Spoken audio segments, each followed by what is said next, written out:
Right. Or maybe you haven't done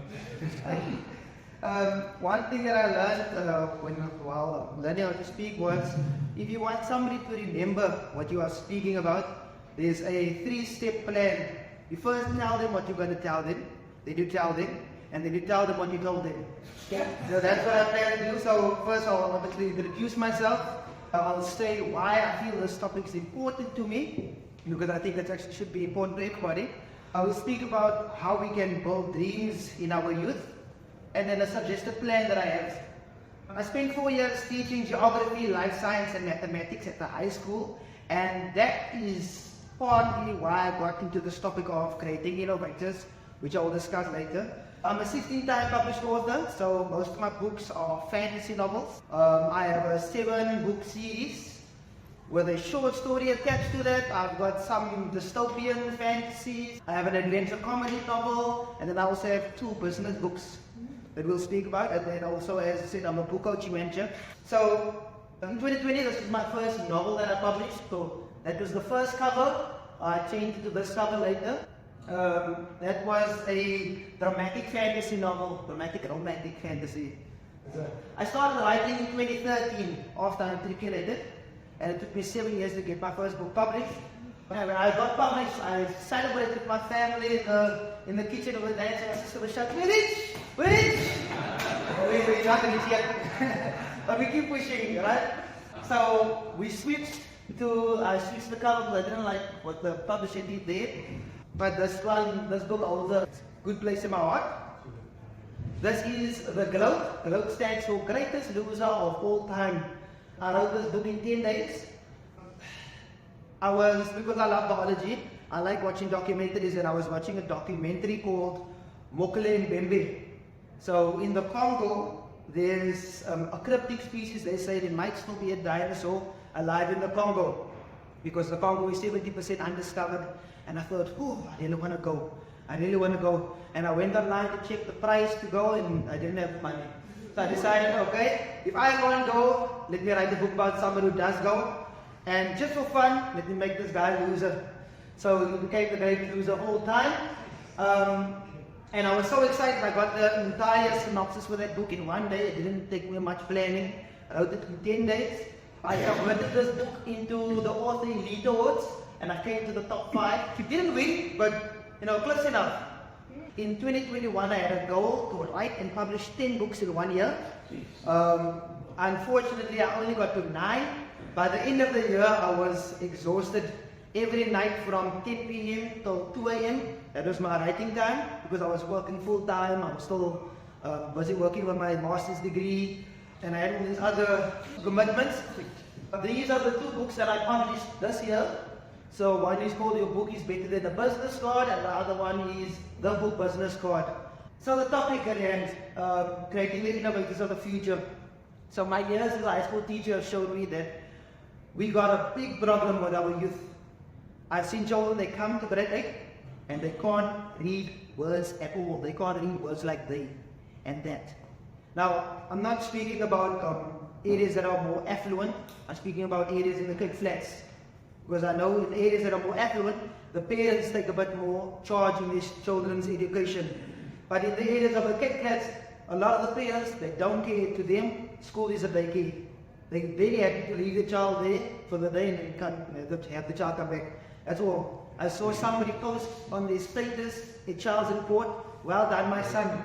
But the report was full of old ones. But there's a system in the WCD called the YIP system. I don't know how many of you know it. It's called years in phase. So between grade 7, 8 and 9, that's one phase. 10, 11, 12, that's another phase. Between 7, 8 and 9, you can only fail once. Which means if you fail again, they'll just push over to the next grade. And if you fail again, they'll push over to the next grade until you get to the next phase.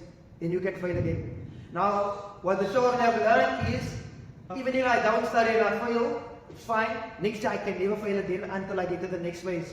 And that's what they do. That's a problem. And the parents don't care at all. Those parents just think, if my child goes to the next grade, he did very well. That's what they think. So I saw this parent put on their status, well done my son, but it's straight code once, and it will say that your child has progressed, not been promoted, progress, which means they put it over. And that's one of the problems. I struggled to teach some of these children mathematics because some of them just can't do mathematics. And my question was, how did you get to grade 8? Unable to read. But if you look at the primary school reports, because they have to send the primary school's reports over, you'll see code 5s for English, code 5s for mathematics. How did you get this? And they'll tell you. The teachers gave us answers. Because a lot of times these children, they have disciplinary problems. And the primary school teachers, they don't want to sit with them. So, you know, it'll be the high school's problem. That's one of the problems that I found. So in grade 8, we have children who can't read. And in grade 9, when they have their subject choices, they opt for the easier subjects. They don't choose the subjects that will benefit their future. They choose the subjects that will be easiest to pass for them. Less study work and all of those things. And at the school that I taught at, I was very sad because when I was there, I was top student in mathematics and all those things. And when I came back to the school to teach, mathematics was gone. They completely removed mathematics from pure maths from the school, so there's only maths left. They removed pure maths because none of the children are taking it. You have 4 children in a pure maths class, and then you have 120 children choosing math lit. So now you get one teacher who sits, you know, with a nice comfortable class of 4, and the other teachers have to sit with these massive classes of 50. And that was one of the problems. So they decided, okay, they're going to remove pure maths. But as soon as you remove pure maths, you remove so many options for the children. So the children either have the option of staying and then they do maths lit, which means they lose out on their future choices, or the children who can do pure maths and they're good at it, they choose to go to a different school. So we now lose the children who are our academically inclined group. That was the problem. There's no physics at the school. Children refuse to take physics. They are now deciding whether or not they want to remove life science, because for the last 4 or 5 years, life science pass rate has been under 30%. I taught the grade 11 group.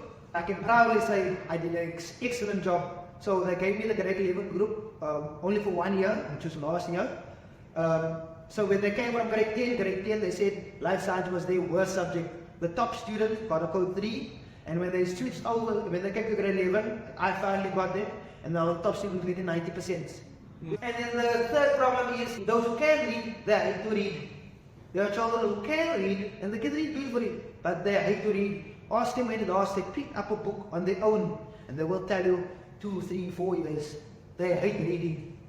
It's not that we need more books. It's not that we need better quality books, because those books are very well written. My view is we need different types of books. And that's one thing that I want to speak about. But the problem is when you hate to read, you become a lazy thinker. I read an article the other day where this lady was explaining how lately people have only been getting their information from TikTok videos, Instagram videos, short YouTube things, instead of actually reading and delving into research, trying to get their own information and their own understanding. So when you hate to read, you obviously start to become a lazy thinker. And that's something that I feel we need to change. And one of the ways that we feel you can change it is changing the type of books. So some things to think about. I feel our main focus should be a primary school. One of my favorite quotes is, if you want to identify how tall a building is going to be, you have to identify first how deep its foundations have been dug. So if you want to identify how intelligent or how far a child is going to go, we first need to look at the foundations that have been laid for that child. What was the primary school of that children? My mother has a degree in assessing learner barriers. She says, up until grade 3, you can put a child in the most expensive, the best school. After that, you can put that child in any school and they will excel. Because once their foundation has been laid, then education is in their hands. So you have to look at first at the primary schools. What foundation has been laid for these children? I have a few things that I feel could actually be really implemented in primary schools. One of those things is, I think we should remove CAT, computer application technology. We should remove it as an elective in grade 10, and we should make it a compulsory subject from grade 2 onwards. Because these are children who can use tablets, they can use phones. Why not teach them how to use computers? like from grade 2 onwards. Because we're in the information age, and it is embarrassing that we have people who still don't know how to use computers. Another thing is, I feel there should be a national exam for primary schools. In grade 7, give them a national exam to see if the teachers have actually been doing their work. And then number 3 is the main topic. Our children need to have dreams and desires. Our focus in South Africa is to teach them skills. But I don't think that if you teach a child a skill, it's going to benefit them as much as giving them a dream to believe in. Because once you start building a dream, that dream develops into a desire.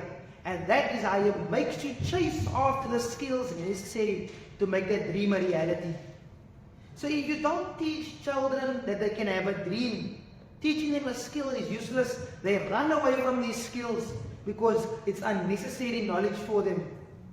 But once you give them a dream, you'll see how they chase after those skills. Now they want to do pure maths, they want to do physics, they want to pick up biology textbooks on their own because they have a dream to work with these things, and now they want the skill set to help them. So you need to first give them a dream. The quote that I have is, teaching children skills without dreams is like giving pork to a vegan. No matter how good it is, if they don't want it, they don't want it. And I think we can beat 2 birds with 1 stone. We can improve reading and we can build the desire for skill learning, and they can both be done with a cost-effective solution. Right? So, as I said, the children have no dreams, so we need to do something. We need to give them the type of books that gives them the ability to imagine, give them the ability to dream. And those are the types of books that I call fantasy books. Right? And when you read fantasy books, it forces you to suspend what you know to be true, and now you have to think of these supernatural things as possibilities. And that's how you exercise your imagination. Your mind has 2 functions. Number 1 is memory, and memory is just recalling past knowledge. And the second function is imagination, which means thinking into the future. And you need to exercise both if you want to be an innovator. Now we just focus on memory in our schools. That's the only thing we focus on. Study this, study this, study this, gonna be the test, memorize, memorize, memorize. That's all we're focusing on in our schools. But we're not focusing on imagination. So one of the things I did when I started teaching grade 11 life science was, every single term I would take these children and I would take them on a field trip. And the things that I took them out on had absolutely nothing to do with the curriculum. It's not going to be the test, nothing, but I'm teaching them, this is the joys of biology. Build your dream of biology. Let's go do a night hike. We did a night hike at the nature reserve. So from 12 o'clock at night we were in the nature reserve hiking, and I loved it. We went on a boat ride at Intak Island. I took them to Betty's Bay. We did a hike up the Kogelberg Mountains. They love this stuff, nothing to do with the curriculum, but their love for biology grew so much that they started being competitive. Children who have never gotten higher than a code 3 now getting 90%. Yeah. Because they have a desire to learn these things. And one way we can build dreams in our children at a young age, fantasy books. Because when you read fantasy and you see people that can fly in these books, you start to desire, I want to fly. And what do? Now you build jetpacks. Now you build airplanes. Oh, I want to swim underwater and breathe underwater. Now you build submarines. These are things where you build the imagination and now you think of a way around it to make this thing a possibility. So my mother introduced me to fantasy fiction, and I started to develop this mindset of, what if these things were actually real? What if these other worlds were real? What if I could bring this fantasy world to a reality? And now you start thinking, okay, maybe augmented reality, virtual reality, holograms. How can I bring these fantasy things into reality? And that's how you start developing the desire to find the skill set to make these things possible. That's what fantasy does. It builds that what-if mindset. And that's what I find missing in our children. Our children don't have any what-if mindset. I spoke at a primary school, and they asked all these questions. Oh, sir, why is it lying so sound like that? Why is the grass green? Why is the sky blue?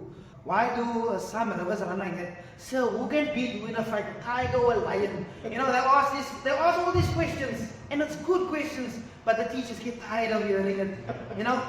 But as soon as you're going to speak at a high school, you have to beg them to ask questions, because that what-if mindset is gone. Yeah.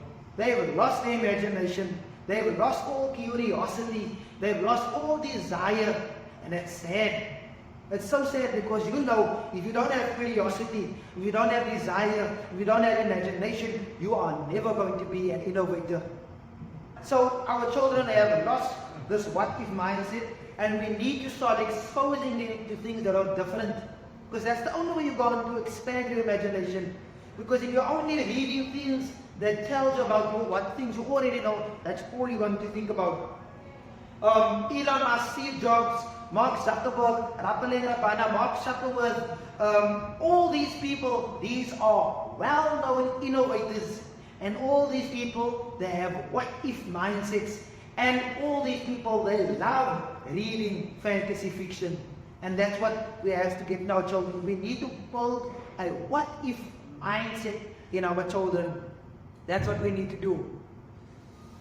Now, if you look at the prescribed reading and the reading list for WCD, from grade 4 onwards, no fantasy books in the schools. Absolutely none. The last one is in grade 3, and that is Jack and the Giant Peach. Right? And if you look at the books that the children read, it's all about things that they already know. It's cultural, it's tribalistic books, it's the colored boy on the street who has to find his way in the big city. They know these things, they live on, some of them live on streets. Some of them have, the only time they eat is at the feeding scheme at school. So they know these things already. Or the lady who goes to the witch doctor, the Sangoma. Or Sarah who found out her uncle was the one stealing the lemons. That's the books they're reading. Good books, well written, beautiful grammar, you know, excellent tone, it teaches all those things. But where's the imagination building? No imagination building in those things. You're showing children what they already know, what they already experienced to be true. Give them things that takes them outside of their world. Fantasy is supposed to be an escape. One of my favorite people, C.S. Lewis, says, it is a soldier's duty to escape. So if a soldier is in prison, it is his duty to escape and find freedom. The same thing with our books. So the sad thing is, in WCD, no fantasy books. So in the US, 20%, in South Africa, 20% of books read are fiction. Right? The other 80% is non-fiction. So self-help books, DIY, Mind Over Matter, Napoleon Hill, you know, those kind of books. That's 80%. 20% is fictional books. Of that 14% that is, of that 20% that is fictional, 14% is Afrikaans writers. So in South Africa, we focus a lot on non-fiction. 80% of our books read are non-fiction. But if you go to America, it's completely flipped around. 60% of books read are fictional, and 40% is non-fiction, which means their focus is mainly on building imagination, and then the last 40% is skill building or knowledge building. Whereas here we focus 80% on skill building, knowledge building, and the last 20% is on imagination. And you ask yourself, why does America have so many patents? Why does America have such a big influence on the world? Why is almost the whole world's idea of the way of life is focused on the way that America lives their life? They're known as the country that moves forward always. In South Africa, we're not focused on moving forward. We focus on catching up. That's what we focus on. And it's sad because I believe one of the problems is we don't focus on building imagination in our youth. Our school system is so focused on matriculants when we should be focused on our primary schools.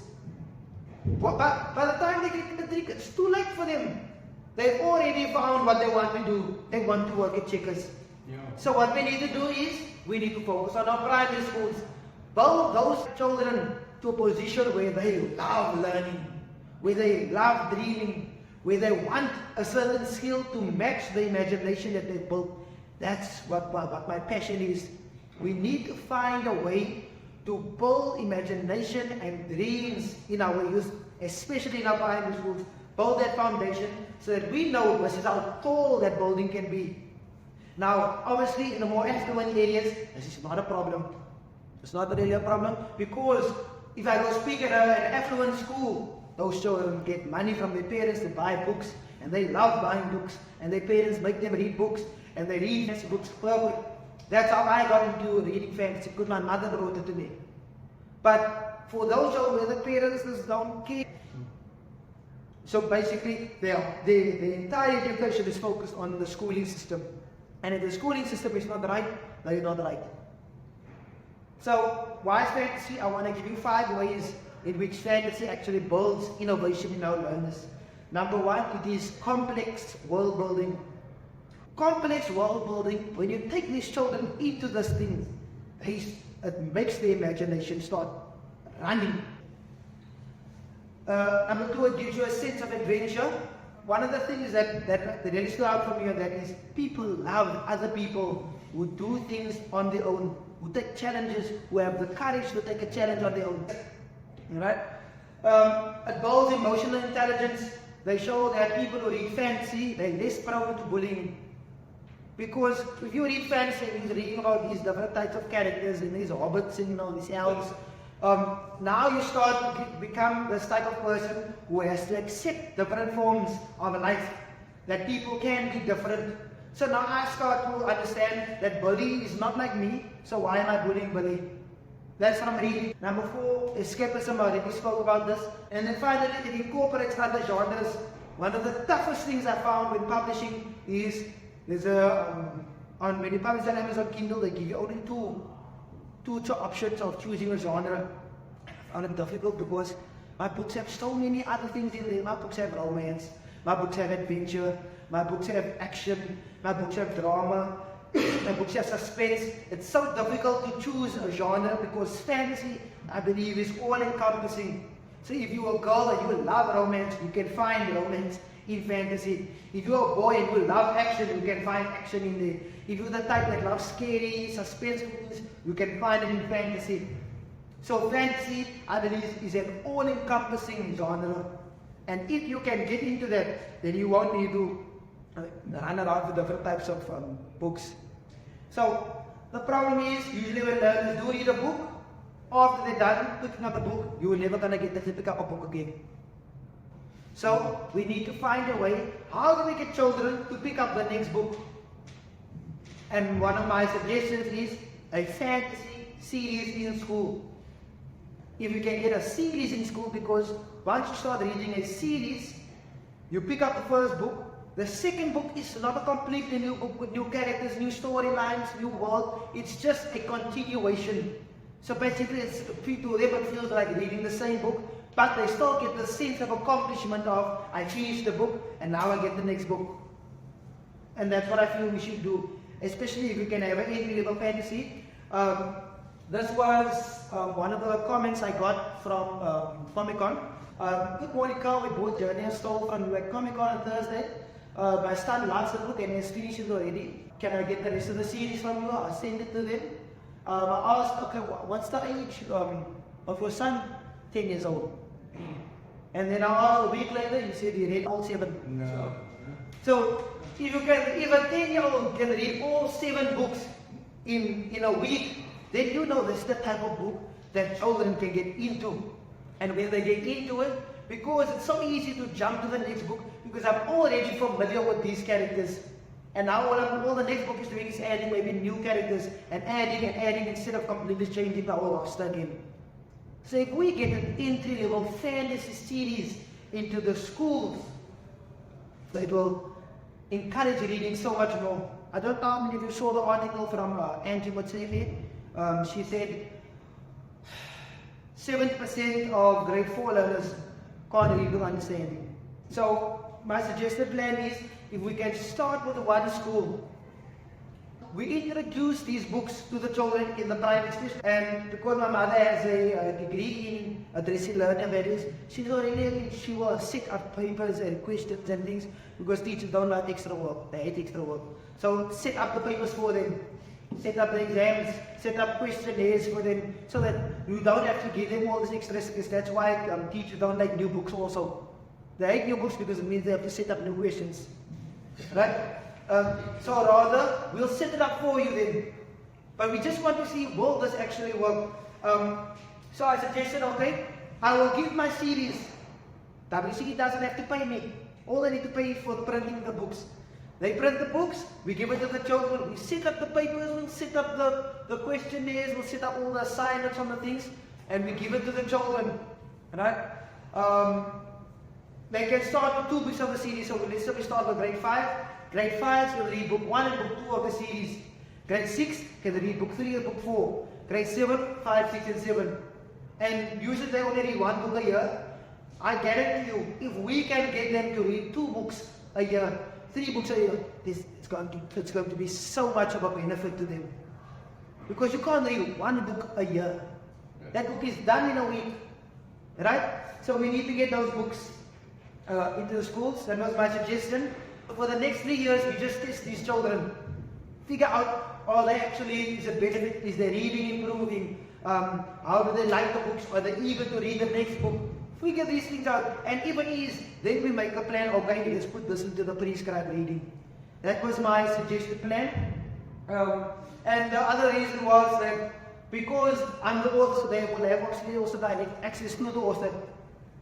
So, you know, I can come speak to them. If the teachers have any questions, they can ask. If the children have any questions, they can ask. Fantasy, I believe, is the best genre to build curiosity. It's the best genre to build imagination. And the best genre that is equally loved by boys and girls is a graph that I checked out. It shows the genres, and then it shows the genders. Romance, 90% read by females. Action, 90% read by men. Right? But fantasy is the only genre where there's only a 1 or 2% difference. So it's a genre that is equally loved by both genders. Right? Best way for learners to pick up another book is for that second book to be a continuation of the first book. And that third book be a continuation of the second, and so forth. That's why people love also series. They love watching series because you don't have to learn a new character. It's just these characters are building on. And I think we should start with a school, a private school, where they have terrible results. Because if that school can do it, then you know all the other schools can do it. So that's my suggestion, my solution to the reading problem.